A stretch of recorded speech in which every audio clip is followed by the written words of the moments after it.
Are you a mother, father, or you are involved in caring for children? If yes, then listen to Ask the Pediatricians every Thursday by 10 a.m. for insightful discussion on popular child health topics such as dangerous child health practices, immunization, infant feeding, developmental milestones, and so much more. You also get to ask questions on these topics and listen to answers to real-life child health issues by a pediatrician. Ask the Pediatricians Foundation is devoted to health education and information of parents and caregivers of children in the community to support you in raising healthy children. Don't miss Ask the Pediatricians with Dr. Gbemi because it's informative, educative, and interactive. Ask the Pediatricians Hour, the program for caring parents.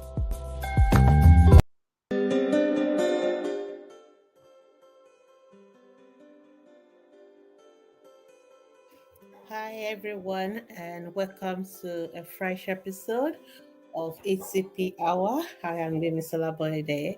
It's my pleasure to welcome you to this broadcast. If you have been a regular listener to our programs, you know ACP Hour is a program where we tend to discuss health issues that affect our children, and we try to give us information on how to prevent some of this or what to do if our children have these issues. So it's a pleasure to be here again today. And of course, we'll be talking about something else that is important to the health of our children. And I want to just welcome those who are joining us for the very first time on whichever platform you're listening or you're watching me on. Thank you so much for joining us. For those of you who are joining on Facebook or Instagram Live or YouTube channel, you are welcome. And for those of you who are listening on Fresh Waves Radio or the Ask Dr. Gbemi ATP podcast as well. You are also warmly welcome.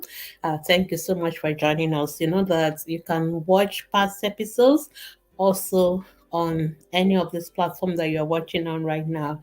And you can listen to previous episodes. I'm sure you will learn quite a lot. And if you have any questions from today's episode or any of our past ATP Hour sessions, you are welcome to post your questions directly to Ask the Pediatrician Facebook group, where our pediatricians and professionals will be there to answer your questions. You can be sure that whatever answers we give are reliable and evidence based. So feel free to post your questions on our Facebook platform from Mondays to Saturday. And if you have any particular topic that you'd like us to visit to discuss on this program, you're welcome to also reach out to us on any of our platforms or email askthepediatricians@gmail.com, or you can also email me directly at drgbemisola@askthepediatricians.com. Thank you so much for joining us.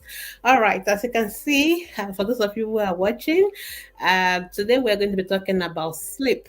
All right, because the 15th of March of every year, which will be tomorrow, for those of you who are watching me on Thursday, the 14th of March, is the World Sleep Day. All right, that's a day devoted to discussing sleep issues and to help us to know how to have better sleep, because sleep is actually very, very important, not only for children, actually for adults as well. And so I decided that today we should talk about sleep, and especially what we call sleep disorders. We do get a lot of questions about sleep issues in children. We get questions from the child is sleeping too much, or to the child is not sleeping at all, or to some things that children do while they are sleeping, and sometimes they can be very terrifying to their parents. So today we're just going to talk about sleep, and we're going to look at those sleep disorders and what we can do as parents if we observe any of these sleep disorders in our children. So join me, and I'm sure you're going to learn a lot. I implore you to invite your friends, share the link, share the video, share the link to the podcast, whichever platform you're listening on, so that other people can join us and they can learn as well. All right, so let's talk about sleep. We all know what sleep is. However, what we don't know is that sleep is actually very important. It's very crucial for the health and development of children. So we talk about lots of things that are important to children. So we do talk about food, we talk about nutrition, a lot, and we also talk about interaction with children, stimulating them, and all that. But also, it's so important for children to sleep as well. So sleep is very crucial. Children need to get enough sleep for them to have good development. So it's so important for us to make sure that we're doing the right thing when it comes to the sleep of our children. Unfortunately, a lot of children, almost half of them, 50% of children, tend to have one issue or the other with their sleep at one point or the other during their childhood. And we also have some things that we call sleep disorders that tend to affect children during this period. Things like children stopping to breathe during their sleep, what we call sleep apnea, or some children having not even wanting to sleep at all. You know, I do get questions from mothers, especially newborns. Some will like, my baby doesn't sleep at all at night. We call that insomnia when children don't sleep, or even adults lack of sleep generally. Also, sometimes there are things children do during their sleep that may be unusual and sometimes make the sleep disruptive. So such behaviors, we call them parasomnias. We have quite a lot of them, like night terrors, sleepwalking, and all that. And sometimes parents are quite terrified of this, especially when they see them in their children. So today we're going to talk about sleep, and we're also going to talk about sleep disorders and how we can support our children. But like I said, it's so important for children to generally sleep well. And one thing we need to also realize that the duration of sleep varies as the age of the children. So usually the babies sleep a lot. So sometimes we get questions from mothers like, my baby sleep a lot, like the child is sleeping too much. So actually for the newborns, and it's okay. In newborn, they can sleep up to 20 hours. So most of their life time in the first 1 month of life, they actually spend it sleeping. And that is perfectly normal. So they just wake up to eat and then they go back to sleep. And mothers especially love those periods because you get to do a lot of things. And so many mothers love it. And but one thing for sure is that the children gets older, that sleep duration tends to reduce. And it's not usual for us to get parents or mothers especially complaining when the children are now like 1 year old. Oh, they don't want to sleep anymore. And because the mothers don't tend to have the time that they used to have to do all they need to do. So it's not unusual for newborns to sleep 14 to 17 hours in a day, averagely. No, these are average. All right. And by the time they're about 4 to 12 months, they begin to cut down to maybe 16, 12 to 16 hours. And then, when we talk about these hours, we're talking about the whole day because sometimes some parents like especially the newborns again, mothers will ask us questions like my baby is awake in the night because obviously we want to sleep in the night, but sometimes the baby have slept so much during the day and then they want to be awake at night. So we have what we call circadian rhythm. And when we talk about circadian rhythm, no, most people uh when we say people, we say adults, we tend to sleep during the night and we are awake during the day. However, when babies are born, initially they don't have that rhythm. And so sometimes they sleep all through the day and they're awake at night. And of course, when they're awake, the mothers also have to be awake. And it's always very difficult for new moms, especially because they're so tired.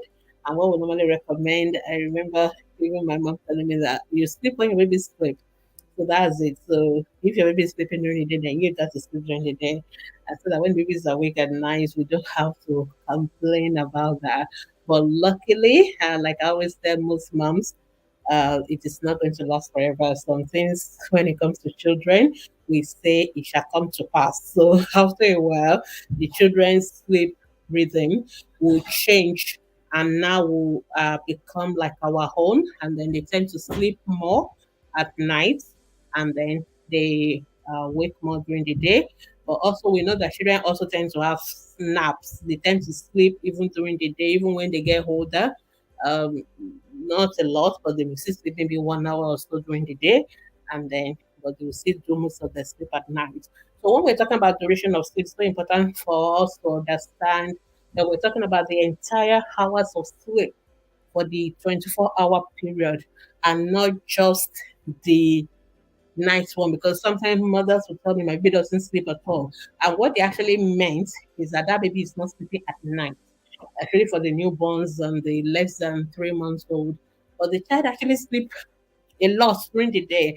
So when you're asking those questions, we want you to tell us. So one of the questions I always ask them immediately is, tell me how many hours in the 24 hours the baby sleep all together. And sometimes you actually need a sleep diary where you actually write it down, because sometimes, we don't mean to, but we tend to exaggerate because the baby is awake when we want to sleep. So it look like the baby is not sleeping at all. But if you really are objective, you will notice that the baby actually sleep a lot during the day, but because you are busy doing other things, you may not have taken note of those ones, and you only focus on the one that the baby is not sleeping at night when everybody where he's expected to be sleeping. So when we talk about sleep duration, we're talking about the entire number of hours baby sleep in 24-hour period. So for babies, it can be as high as 20 hours, but averagely between 14 to 17 hours. By 4 to 12 months, they become like 12 to 16 hours. By the time they're about toddlers, 1 to 2 years old, they begin to have like about 11 to 14 hours of sleep. So it's still a lot, but you can see that the higher you go, the less sleep you get. And then by the time they are preschoolers, they are getting 10 to 13 hours. By the time they're about school age, most of them just do 9 to 12 hours. And teenagers obviously sleep less, 8 to 10 hours, just like adults as well. So that is usual duration of sleep. But it is so important that our children get this sleep, because it's important for them to, because most of the brain growth and all the work that the body does to repair itself, they happen during sleep when the body is resting.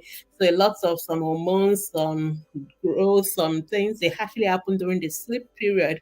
So it is so crucial that children get enough of the sleep. And we've actually talked about how to handle all these, how to ensure the children are getting sleep, how to work on that. So I'm not going to emphasize on that today. If you want, you can watch a similar ATP hour on sleep, which we have done in the past. But today I'm going to focus on the sleep disorders. So anything that affect the usual routine, the usual pattern of sleep in children, or any behavior that affect the sleep, those are what we call sleep disorders. And luckily, most of the sleep disorders, though they may look very dramatic, in most of them in children, the good news is that they tend to resolve with time, and they don't tend to persist beyond the childhood period. But during that period, when they are happening, sometimes they could be quite disruptive to the child in terms of how the child acts during the day. This is very important, especially for the teachers. When children don't get enough sleep during the night, then it's going to affect them during the day. Sometimes during the day, they are less attentive. They are very, they may have all sorts of behavior. They are disruptive and they can't concentrate. They can't learn. So it is so important that children have good sleep when their brain is rested, so that when they wake up or go to school the following day, they are able to do a lot of things. So we really want to talk about these sleep disorders, which can happen in children as well as in adults. But today, of course, I'm just going to focus on the children. Okay, so let's talk about the first one, which is lack of sleep. Children don't want to sleep. Okay, it's the most common sleep disorder. It's the most common complaint we get as pediatricians. insomnia. Children just don't want to go to sleep.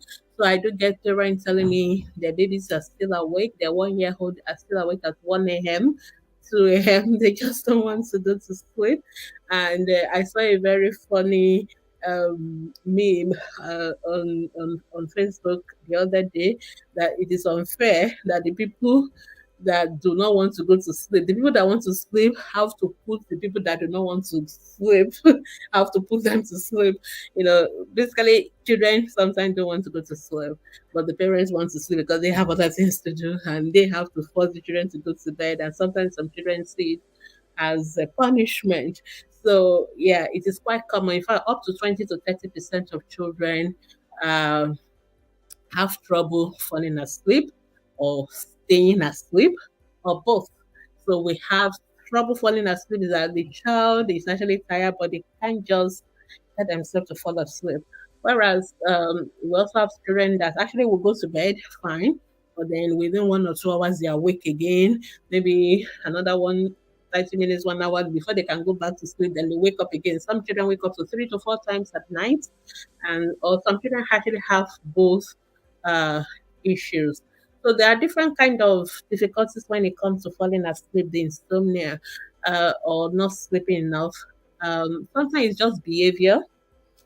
So when, for example, I see mothers saying their toddlers are still awake till 1 p.m., 1 a.m., sometimes it's because we don't put the children to sleep. We don't have what we call the sleep hygiene or sleep routine that we've not put in place. In other words, we just leave it to the children to go to bed when they want to go to bed. Actually, and if you leave it to the children with this days of devices and technology and TV on 24 hours and all that. Some children we just don't want to go to sleep because they just want to keep watching their cartoons or playing on their tablets and all that, which is why we also don't want screen. So we need to make sure we have a form of hygiene, a form of sleep hygiene or routine for our children. So there must be a specific bedtime. And of course, we need to start to wind down children closer to that time. So there are some activities that start to you know, kind of prepare them to know that it's bedtime and it's time to go to sleep. So some of those sleep issues, just behavior and lack of proper sleep hygiene routine and all that. Sometimes we also have what we call conditioned insomnia. This happen in children, especially older children who get anxious around bedtime. For example, children who tend to have maybe nightmares and all that, or they're afraid of the dark or things like that. Then when it is time to go to bed, they just don't want to go to bed, and they're anxious about going to bed, so they want to stay awake as long as possible. Sometimes insomnia can also be transient. In other words, maybe the child just when you travel, you are out of your own house in the hotel, or you went for an event, it's not your usual house, the usual bed. Sometimes children in those environment, they may just not want to go to sleep. So that is just a temporary thing. After a while, they get home and they are able to sleep. So those are the different kind of insomnia that children can have. And whichever one, whether it's behavioral condition, transient, it tends to affect the family because when children do not sleep, it's like the whole family will not be able to sleep.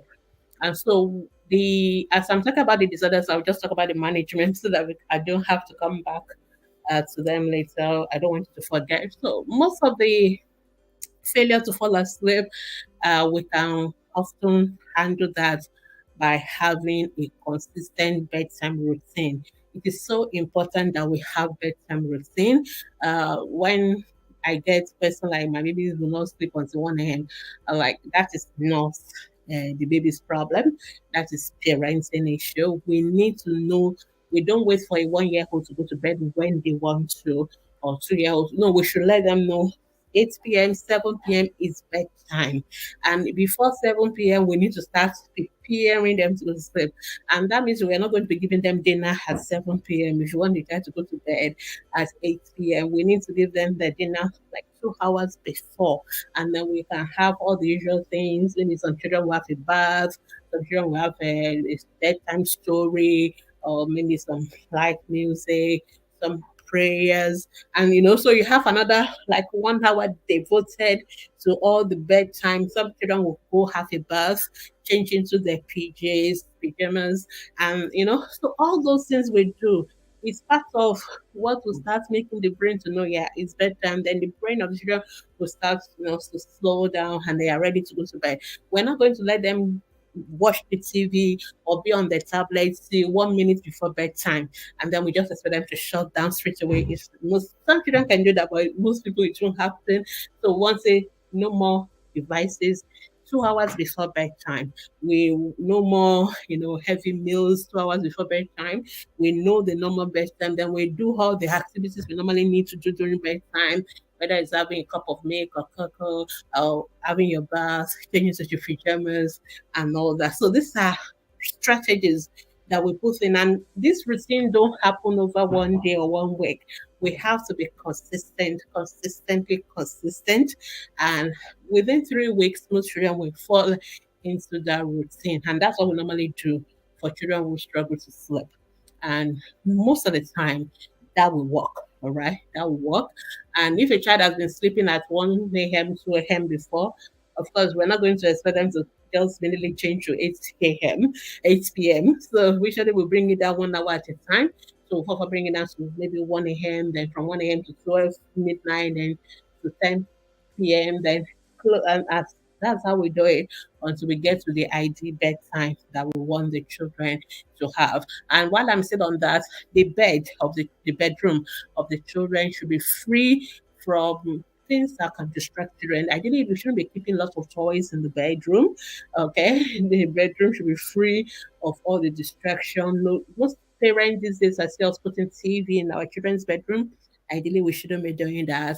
We shouldn't be having TV, computer devices. We should just make the bedroom simply for sleeping and low light. Some children may need like dark curtains, and all that. Some people use lavender or all these perfume things that can kind of settle or calm down the children. That's what we need to do so that children, when they go into their bedroom, they see it as for sleep and not another opportunity to get overstimulated, and of course they're not going to sleep. So that is the most common sleep disorder. The children who don't just want to sleep or who cannot fall asleep, and most of the time behavior strategies will help. And for some children who have some additional learning needs, autism, learning difficulties, some of them the strategies alone may not work, and we may have to consider using some medication, but that will be with the pediatrician. But most of the time, just the routine, bedtime routine, and sleep hygiene strategies will be enough. Okay, then another sleep disorder we tend to see in children is what we call obstructive sleep apnea. Obstructive sleep apnea is a situation where there's kind of a block of the airway when children are sleeping, and sometimes the children will completely stop breathing, obviously for a few seconds or minutes, and then they will restart their sleep again. And because when they stop breathing, then they will just start to wake up, and then they will start to sleep. And up to 1 to 5% of children tend to have what we call obstructive sleep apnea. And we tend to see those are children that tend to snore during their sleep and all that.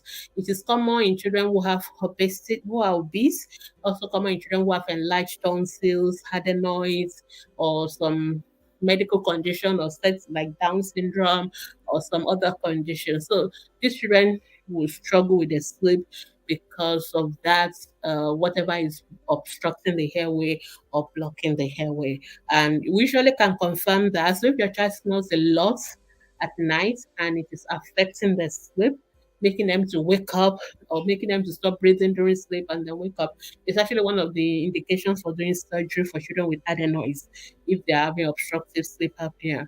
So usually what we do is to do what we call a overnight sleep study, and then they will analyze it at the sleep clinic, and then they will decide that the child needs treatment. So there are different kind of therapies that we use. Like for example, if it's adenoids, we may need to do surgery to remove the enlarged tonsils and adenoids. Some other form of therapy. Some children may even need oxygen at home and other, but these are other things. But the first thing is that if you notice that your child struggles to to breathe when they are sleeping, or they wake up, or they stop breathing in between sleep, then those children you need to see a pediatrician, and the specialist will do the usual assessment, and then they can decide to intervene appropriately. I just want to say that it is not all children who snore at night that have obstructive sleep apnea. So it is just for us to bear that in mind. So I don't want everybody to think, oh, my child snores at night, then that means my child has obstructive sleep apnea. Some children snore at night as a kind of a behavioral thing. There's nothing wrong with the airway. There's no obstruction with the airway. In fact, 10 to 17% of children who actually snore have no form of sleep apnea or obstructive sleep apnea. So let's not get upset with that. But if you're worried about it, of course, because you may not know which one it is, you can always see a pediatrician, and the pediatrician will look into the child's throat and decide what needs to be done. All right. Another common not very common, but another what we call parasomnia, another sleep disorder in children is sleepwalking. Yeah, I know some of us have watched movies and we've seen that happen. Actually, it can happen in children, and this is children who are sleeping and they are walking or doing some things, and they are completely not aware of what they are doing when they are doing that. Some children also bedwet when they're sleeping. We call it enuresis. We've already talked about enuresis before, so I'm not going to talk about that today. It's something common in children. About 5% of children have what we call sleepwalking, compared to some adults actually still do it as well. So it is not very common, but it can happen in children. But the good news is that it tends to stop as the child gets older. I think the most important thing is to make sure that the children don't get themselves, um, uh, they don't get into any trouble while they are walking, because most of the time they tend to just walk and then go back to bed and sleep, and they don't remember what has happened. So it's one of those things that we wait for the children to outgrow them, and most children will stop with time. We just need to make sure there are no other issues going on with the child. So if you're worried about that, you can see your doctor so that they can investigate the child, and if there are no issues, then they can discharge the child. But the good news is that most children will outgrow them. Okay, another common sleep disorder is night terrors. This is really common in children between the ages of 3 to 7 years. We do get that question a lot, um, and parents worried a lot about it. So, in night terrors, what happens is that the child will suddenly wake up, they will be so frightened, they will be so panicked, and and it's a dramatic, like the child has seen something so frightening and all that. And so it can last for a few minutes, 30 minutes thereabout, and then the children will go back to sleep. But the children have absolutely no memory of what really happened to them. So it's something that happens mostly in children, not in adults. And it's very common. About 30% of children between the ages of 3 to 7 will have night terrors. The honest truth is that we don't know why children have night terrors. We know it tends to run in some families. I know we don't. Some people think, oh, maybe there's a it's a demonic thing or something is attacking the child. No, there's nothing. It's just one of those things that children have. So what we normally recommend is that for a child who is having night terror, the child just needs to be the parents can hold the child and reassure the child, and hopefully they will go back to bed and sleep it off. Most time the children don't remember what has happened, and then after a while they will stop having those night terrors. We don't really have any specific drugs or treatment for night terrors. We just wait for the children to outgrow them. But like I said, it's something that happens between the age of 3 to 7. Sometimes some parents may worried whether the child is having a seizure or a convulsion or something. So you can always see your pediatrician. You can have a diary where you record when these events happen, how long it lasted for, what did the child do during the episodes, and you can let the pediatrician review that. Um, so, and most of the time, like we said, there's no specific treatment. We just want to make sure it's not like the child is having a seizure or anything. And once we're able to sort that out, then the child should be able to, we don't have to do anything else and leave it alone.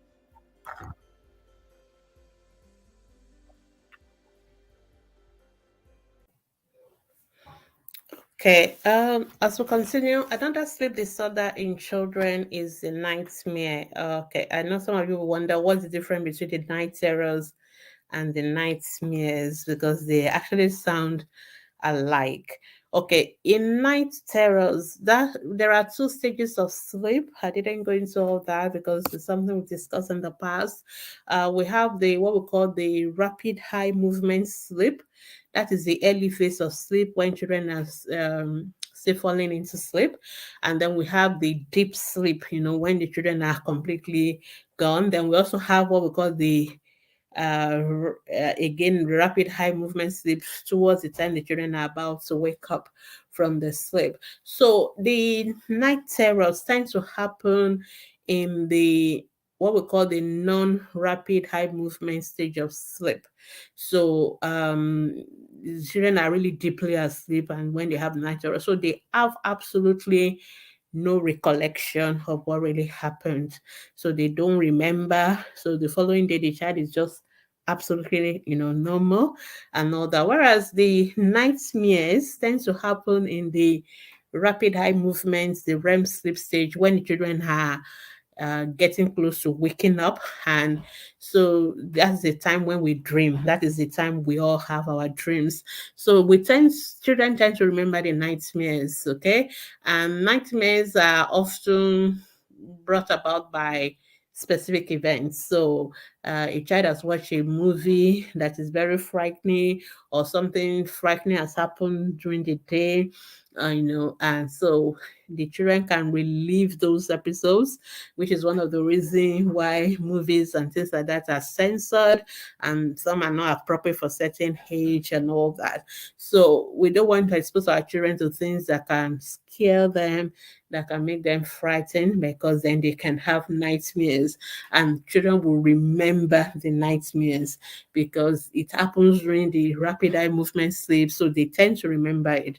Whereas in night terrors, they have absolutely no recollection of that event because it happens during the deep sleep, and it has something to do with something triggering it. It has something to do with watching a movie or having an experience that was frightening during the day. So nightmares are things that we know why they happen, because of what has happened, stress, life events, bad dreams. So the children wake up, they are anxious. They will often tell their parents, I just had a bad dream.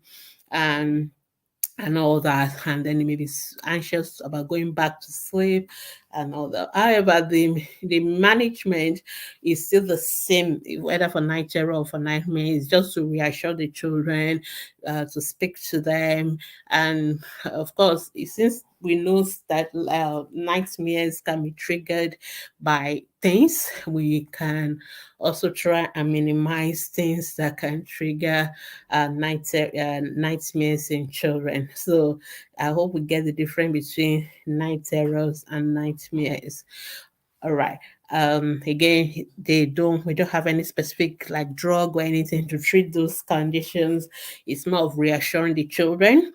And the good news is that most children will stop having the night terrors and the nightmares in childhood.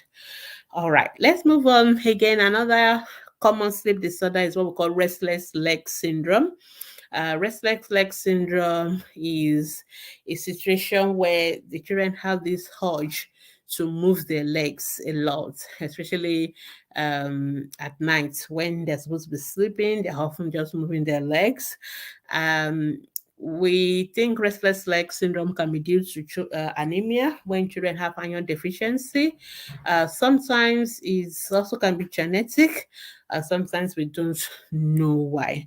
Unfortunately, because children sometimes move their legs a lot as well, move a lot in their sleep. It is often underdiagnosed in children. But if you as a parent you notice that your child is always having this urge, it's uncontrollable urge, it's not like they have control over it. They have this uncontrollable urge to just move their legs, and especially at night, and this is affecting their sleep.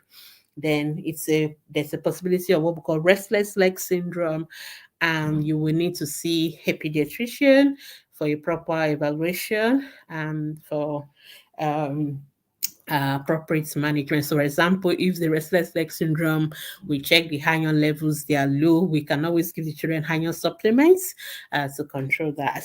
And so, at least there are some things we can treat in this situation. So, if you notice that, please just let your doctor see so that we can confirm it and then we can treat that. So, we've talked about some of the sleep disorders. We've talked about insomnia, like children who are not sleeping enough or who don't want to sleep or who are waking up a lot during their sleep. We've talked about night terrors. We've talked about nightmares. We've talked about obstructive sleep apnea. We've talked about sleepwalking, bedwetting in sleep. These are all issues that can happen during sleep. Another sleep disorder we need to talk about is children who sleep a lot during the day. I'm sure we all remember uh, that child in the class in primary school, uh, even in secondary school, that once they get to school, they're always sleeping, and everybody's asking them, "What did you do at night? How come you are sleeping so much during the day?" And so, and of course, when children are sleeping during the daytime, it's an issue because then they won't be able to. They are not alert. They are not able to focus or concentrate on the schoolwork. Excessive sleeping during the day may actually be a symptom or a sign that the fact that the child didn't sleep well at night, because sometimes that is how we know a child who has not slept well at night, because during the daytime they are sleeping. So most of the issues we've discussed about earlier, they can actually manifest with the child because the child didn't sleep enough at night, or the child's sleep at night was so disrupted by all those things we've discussed earlier.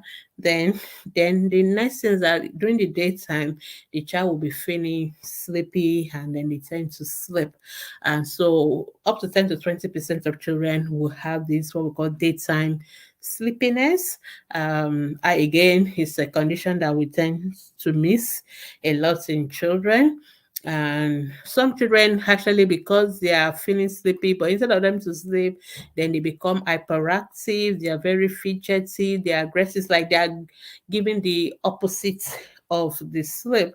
So sometimes when we see children who have behavioral issues in school, one of the things we want to be sure of or want to rule out is that they are not having problem with their sleep. So we always, I mean, for the teachers, the doctors, we always want to know, is this child sleeping well at night? And this is why, we don't want child labor, and which is why children should not be made to some children that are made to serve as maids or child labor.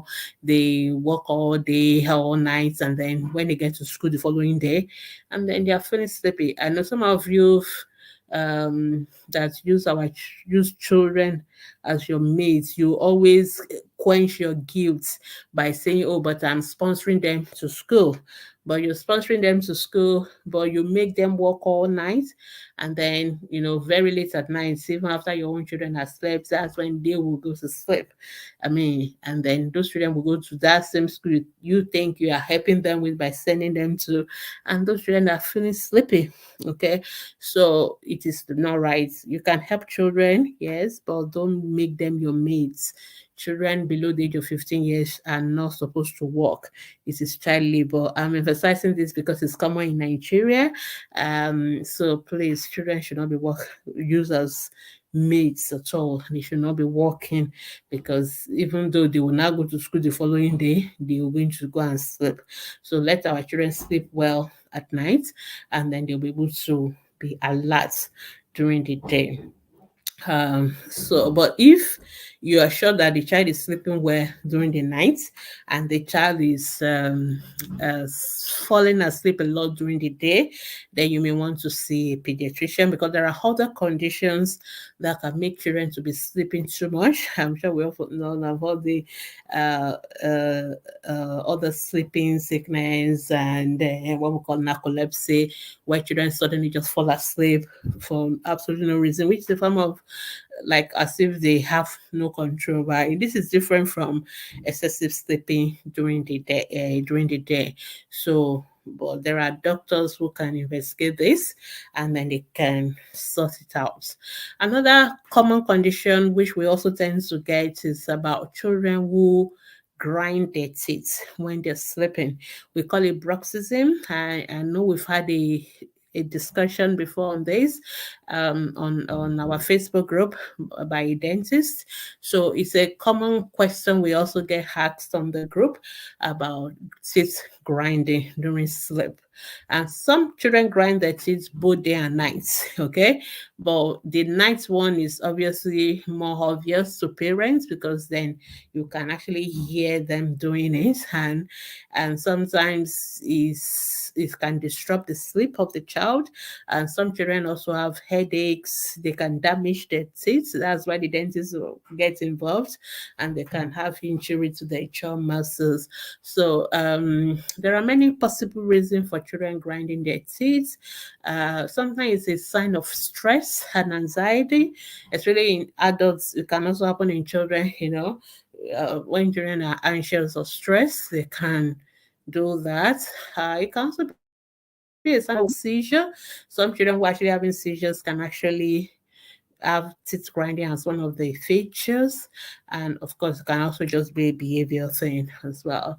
Uh, it's luckily for children, if it is a behavioral thing, no other underlying medical issues, it tends to get less as the children get older, and they will get better.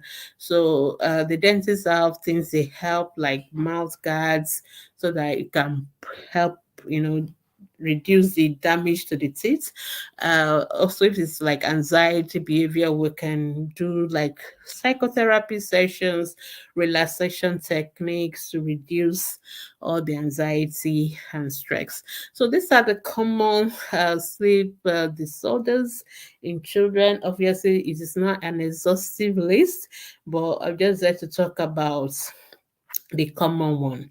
And then if you have any other issue with sleeping your children, obviously we can always see our pediatricians, and they can do further investigation and assessment. So I'm going to round up by talking about how do we help children who have sleep disorders. How do we help? Because I think that's more important to parents than all the big names that we've talked about, all the medical jargons. But the most important thing, how do I help my child if the child is having sleep issues? The child is either not sleeping, or the child is not sleeping enough, or the child find it difficult to fall asleep, or the child is waking up several times at night, the child is struggling to breathe while sleeping, or the child is grinding their teeth in their sleep, the child is waking up having night terrors or nightmares or sleepwalking, bedwetting. How do we help children that have issues that are impacting on their sleep?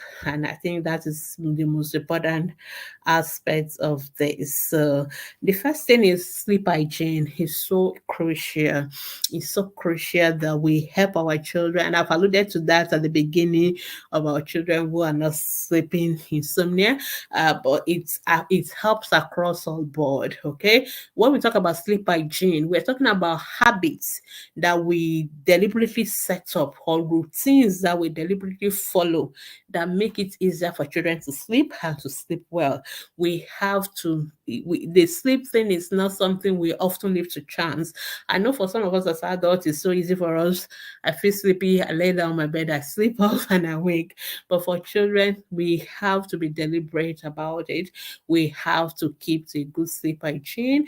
We need to make sure the children have a sleep routine that they follow. So there must be a bedtime. It's not like bedtime is whenever it happens. No, there must be specific timing, consistent bedtime, and it's the same bedtime no matter what has happened. Sometimes some of us relax during the holidays, which is fine, but especially during the school period and all that, we just want to make sure we are consistent. Okay.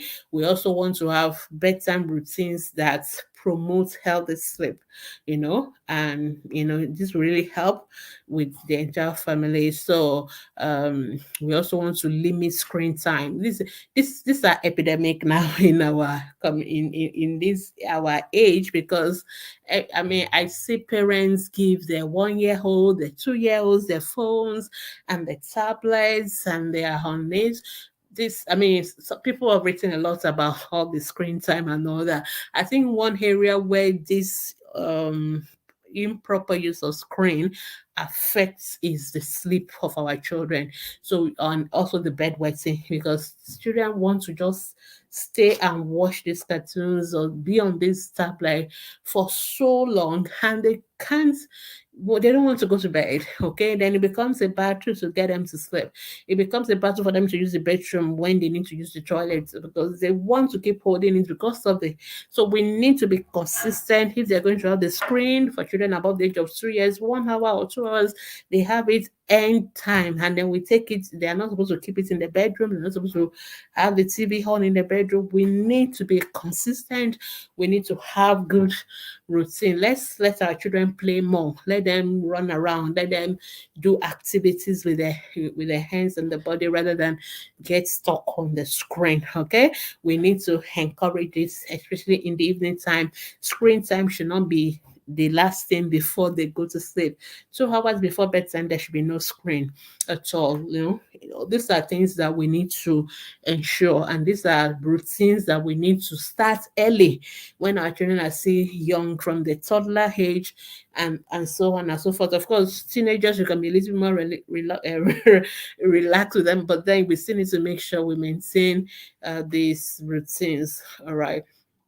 Another thing we can do is to reduce stress for the children. Mental health issues is not only for adults. There are things that make our children anxious. There are bullies at school. There are things that programs that sometimes we watch innocently, and it can actually make the children anxious as well. So we need to also deal with all these stress and reduce them. And support the children, because when children are stressed as well, it could be one of the reasons why the sleep could be disruptive. We can know there are different things people do. People have a lot of mindfulness, meditation, and all those kind of techniques that help reduce anxiety and all that. So we can experiment with that, reading nice stories, things that make the children happy, doing things that make them happy, relaxed, also are things we can do. Okay, another thing we can do is to optimize the sleep environment. I've also alluded to this earlier, but the environment where the children sleep is so important. So noise should be less. Okay, I see a lot of people sending me videos of the children trying to show me one thing or the other, and it's amazing the amount of noise that is surrounding a child who is meant to be sleeping, and a video recording that is going on. I mean, we really need to be mindful of that. We need to reduce the noise around the children. We need to make sure the lights in the bedroom are dimmed.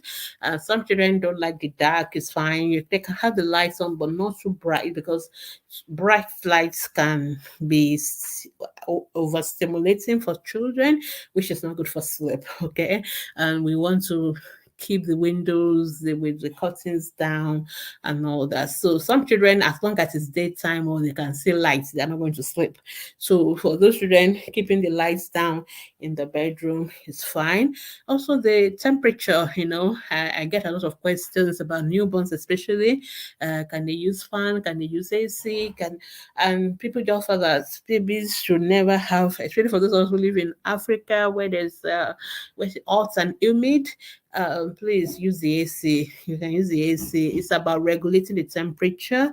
Just set it to auto or put it like anything 25 thereabout, 2022. They're fine. Use your own judgment. Not too hot, not too cold, just right for the children. It's okay for them to use this. It's okay for them to use fan. If we keep our children in very hot, humid rooms, they are very inconvenient. They are not going to sleep. All right. So it is not any special drug that the child needs. The child just need a cool, quiet, calm, room for them to sleep. All right. And so not too hot, not too cold. These are simple things we need to do first before we start looking for the doctors or the pediatrician to do something more dramatic. All right. But when do we now see the doctors? Okay. So once in a while, children may have difficulty with sleeping. That's not enough for us to ring a pediatrician. 1/2 day is allowed once in a while for most children. However, if it is the sleep disturbance is happening every day, it's happening several times a week. So what I normally ask my patient, how many good nights, how many bad nights does the child have? Because sometimes parents will tend to naturally focus on the bad ones, and we don't tend to remember. So, and sometimes because we talk a lot about bad ones, we don't remember the good ones. So we always like to ask parents sometimes to keep diaries, what we call sleep diaries. Basically, when does the child fall asleep? When did the child wake up? Did the child wake up in the middle of the night? What did the child do? You keep a diary of all those things, and you can bring it to our clinics when you're seeing us. So we always want to know the good nights, how many nights that are good in a week, how many bad nights in a week. Okay. And then the bad nights, any triggers, what did you notice? Anything change? Anything happened? And then we can walk around about all this.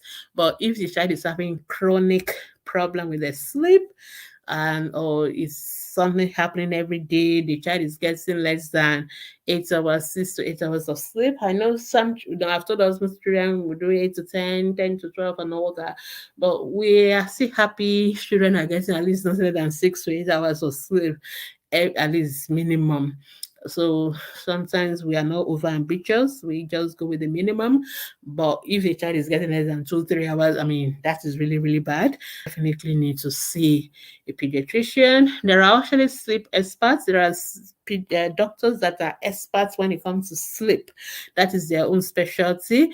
And so we sometimes the pediatrician can for work, the nurses even, they can work with the family, making sure the routine and everything is set up. It is after we've done all these routines and you've done all the right things and the sleep problem persists, that's when the pediatrician or the sleep specialist will step in. We can do sleep studies and then we can decide whether the child needs medication to help regulate their sleep and things like that. I know in some countries, some of those medication are over the counter and people just go buy it and start using it without also addressing all the other behavior issues. It's not a good idea because no matter how much of medication, the child we still need to work on the sleep hygiene, we still need to work on the routines, we still need to work on all these other things. So it's better to start from there and only use medication as rescue if every other thing else has failed, rather than quickly jump to just the medications. All right. So thank you so much for watching. I've been talking to us today about sleep. I've been telling us why it's so important for our children to sleep. It's very important for their growth and for their development. We've talked about the average amount of sleep that children need, and more importantly, we've talked more in details about the sleep disorders. So we've talked about sleepwalking, night terror, nightmares. We've talked about the insomnia, children who are not sleeping long enough or well enough, and we've talked about like bruxism and other parasomnias. And more importantly, you see that most of them, there's not like any particular drug apart from obstructive sleep apnea that we can do surgery if it is adenoids.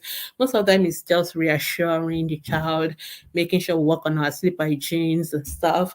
And good news, most children will outgrow all those sleep disorders if we do the right thing. Of course, if there are issues beyond if you're doing all the right things and the child is still struggling, please feel free to see a pediatrician and they will be able to take it up from there.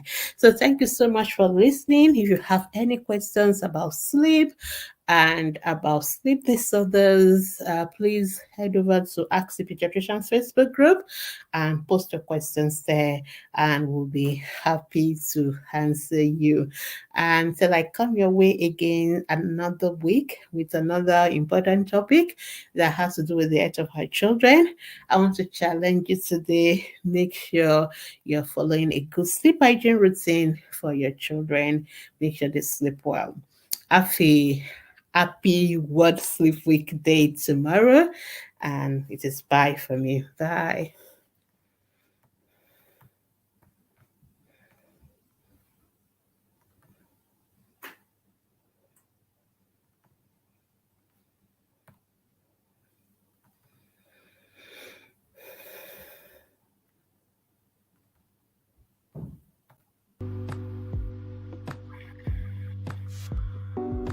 Are you a mother, father, or you are involved in caring for children?